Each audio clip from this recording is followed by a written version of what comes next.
Hi, everyone. My name is Amy McDevitt. I am a Village Club member, and I've been helping out with the employee and membership surveys for the club. So I'm going to quickly go through some highlights that were found from the 2023 membership survey. So first of all, the response rate, we had 115 members that responded to the survey, which was quite an increase over last year. Some things that changed from last year, we actually moved to the Qualtrics platform, which is what I use. I work at the Anschutz Medical Campus, and survey design is part of some of the research that I do. And so I have some familiarity with it. And even though it was inconvenient for people to see the Anschutz Medical Campus label, it's a really great platform to be able to better analyze data. I added questions this year with input from Kathy and others about social events, the stone building, and then we took out some questions that didn't give us as much information. We also allowed members to navigate past areas of the survey that weren't really relevant to them. This is a breakdown of the membership, so you can see the percentage off to the right, very similar to what we actually garnered from the survey last year. This is overall reason for joining the club. So you can see the breakdown. The three main categories that we used again were the pool, the court facilities, and then the equestrian. This is a question that had individuals rank their primary reasons for joining the club in priority order. So what you can see here is that the pool is first priority, racket and tennis is second, but equestrian is a very close third to that, which is in purple at the bottom. These are the activities that members engaged in the past 12 months. So of the 114 respondents that answered this question, these are the different areas that they utilized within the Village Club over the past 12 months.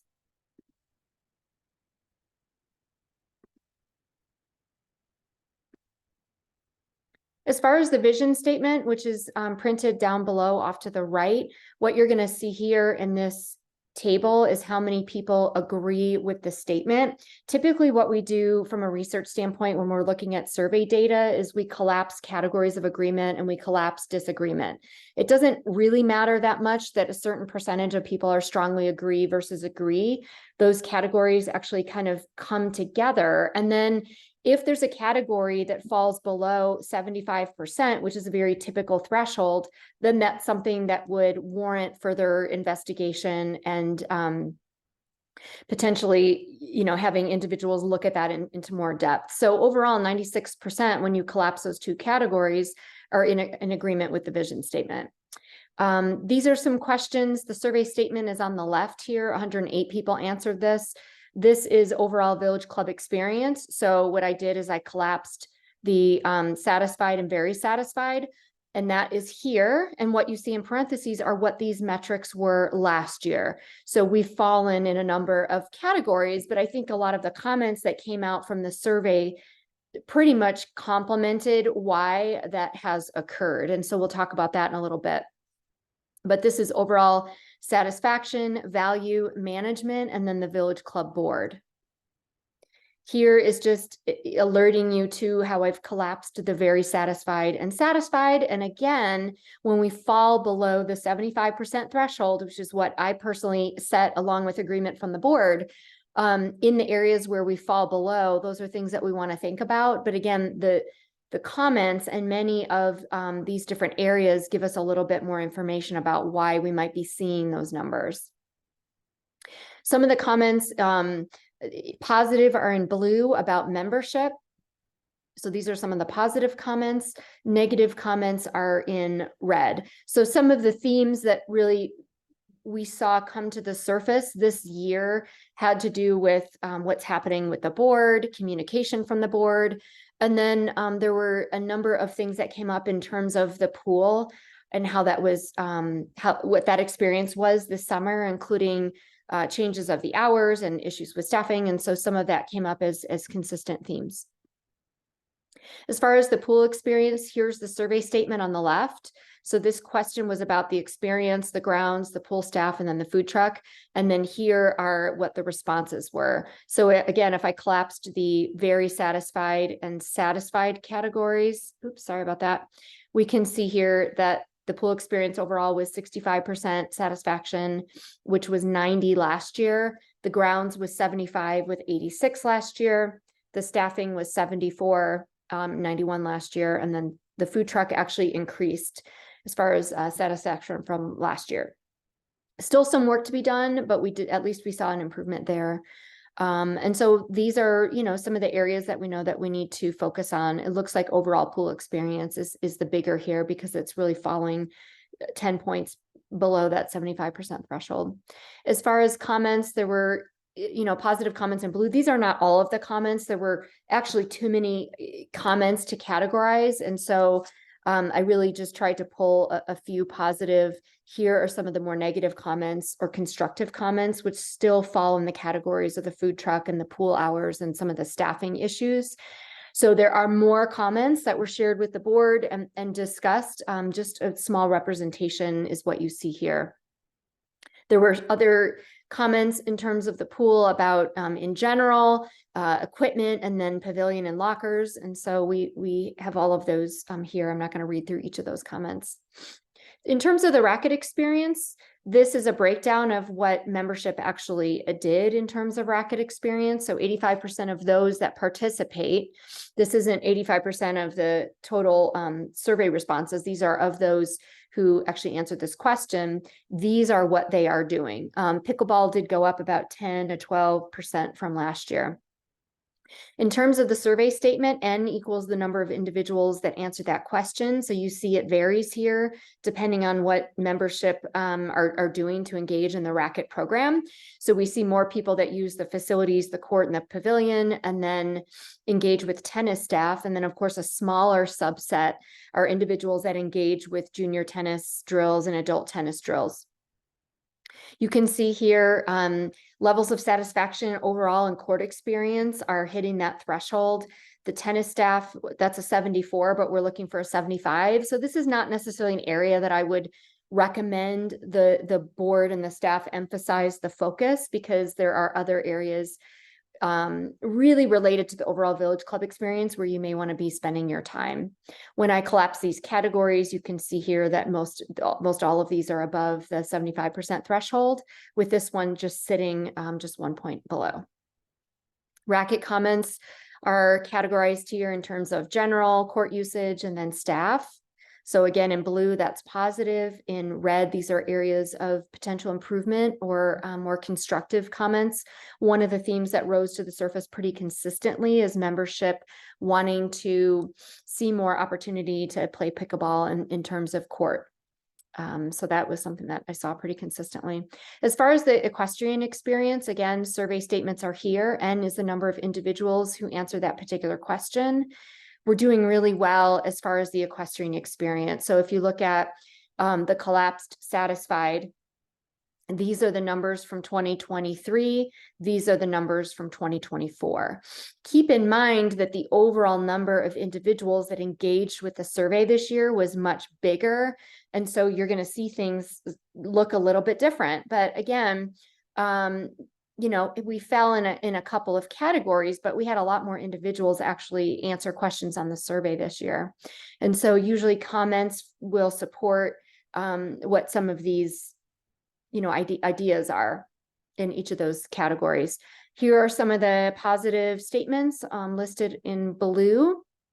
It looks like people are generally very happy with the employees and happy with the pony camp. So there were some positive comments about that, and also in terms of boarding horses. Here are some constructive comments that really fell under the category of the theme of general, which means there weren't enough comments in specific areas that warranted me pulling those out and categorizing them specifically. Most of the comments were more general. We see it a little bit different in terms of the pool experience, for example, where we had lots of themes that came out from the questionnaire. As far as the camp experience, you had 38% who participated in the camps. These were the prompts or the questions on the left. And so people were very overall satisfied with the camp experience. We saw a small drop in staff and what people thought about that. If I did not put the number from 2022 in parentheses, it's because it was relatively consistent with what we saw before. So again, collapsed down here, all these categories are still quite strong in terms of all of the camps. These are some comments in general, positives and more constructive down here below. In terms of the stone building, there were a number of people that answered this prompt. 35% of the membership used the stone building. We still have some work to do, because if you look at satisfaction, if we collapse these two categories, we get 54%, which is below that 75% threshold. And then in terms of allocation of money, what's interesting here is only 36% of membership thought it was important to allocate money to renovate. So the rest of the membership actually either thought it was important, it was only slightly or moderately important. So this 36% really indicates that membership may not necessarily think that that's a priority.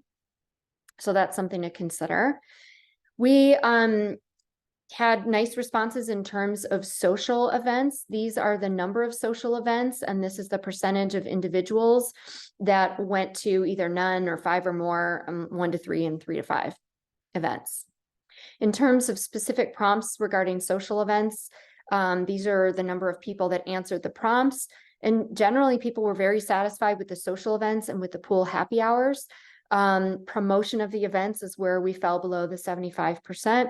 So I think the board has some ideas about how to maybe better promote some of these events in the future. And I have some recommendations that come towards the end of this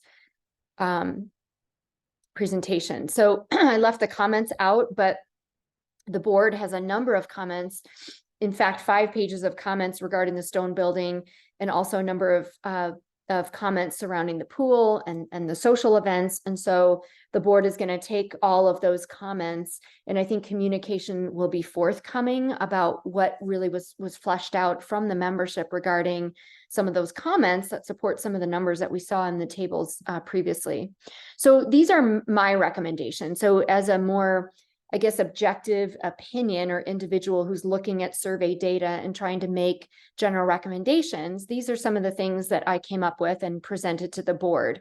So as a reminder, the purpose of the survey is to elicit feedback. And so we want to be cautious about making judgments about comments that come in, because that is exactly what we are trying to do, which is to get opinions and comments and feedback. I was reminding the board that the board is beholden to the membership. And so we do need to take all those comments seriously and think about them and determine what comments require additional action to be taken. I also wanted to remind individuals that we want to revisit the club values and vision statement, and we should be making decisions accordingly. We also need to set expectations with membership prior to releasing the survey. And so we want to talk about areas where the club has grown and what changes have been made before we release another survey. We also want to describe things that we've done in the past to address specific issues. And then, of course, work on continued transparency with the membership. And then we always try to think about ways to deal with comments that are surrounding safety and or mistreatment of employees. Those are the types of things that always need to be prioritized over other comments that don't really seem to have a number of people that are also putting forth that type of comment. So I'm not going to give a specific example, but I think the point is when there's issues that are surrounding safety and employees, those typically need to get prioritized. Some of the recommendations that I came up with, these are the areas that you see bolded in bold that did not meet the 75% threshold for satisfaction and may warrant further action. So the areas include membership value, management, board activity, stone building, the pool experience, and the food truck, tennis staff, but be reminded that they were only kind of 1 point below. So that doesn't really get me going personally as an area that warrants further consideration. And then event promotion. One of my recommendations was to assemble task forces to address some of the areas of concern, and the task force typically would include a diverse number of individuals and not all of them having a specific interest in that topic. And so that just means choosing members or employees that have an interest and also necessarily and don't have an interest in order to pull together a more objective view of what some of these areas we need to address are. These are just some other things I put together. So determine an action plan and recommendation, and then report out in order to talk about some of these different areas where we would like to move forward and really address the concerns of the membership in order to continue to grow this, this wonderful club that so many of us engage in on a regular basis. This is just an example I put forward. So if we were to analyze membership and staff comments in a certain area, this might be what the report out looks like of the task force. So if, for example, I put together an example that focuses on mistreatment of employees. And so taking the employee survey and the membership survey, you might come together with those comments and come up with some priority areas. These might be some priority areas that are fleshed out by a group that comes together to determine what we're going to do and how we're going to handle certain comments that rise to the surface. So this might be an example of how that's reported out. And then these are examples of what recommendations or an action plan that might come forward based on comments that are very focused in a specific theme or a specific topic or area. And so this is, again, just my objective opinion, and using some of my experience in survey-based data, this is an example of what you might do with it. So thank you so much for your attention. And if you have any additional questions you would like to ask of me, the board has my email address, and I'm happy to connect with you if I can clarify anything. And thank you so much for your time and attention.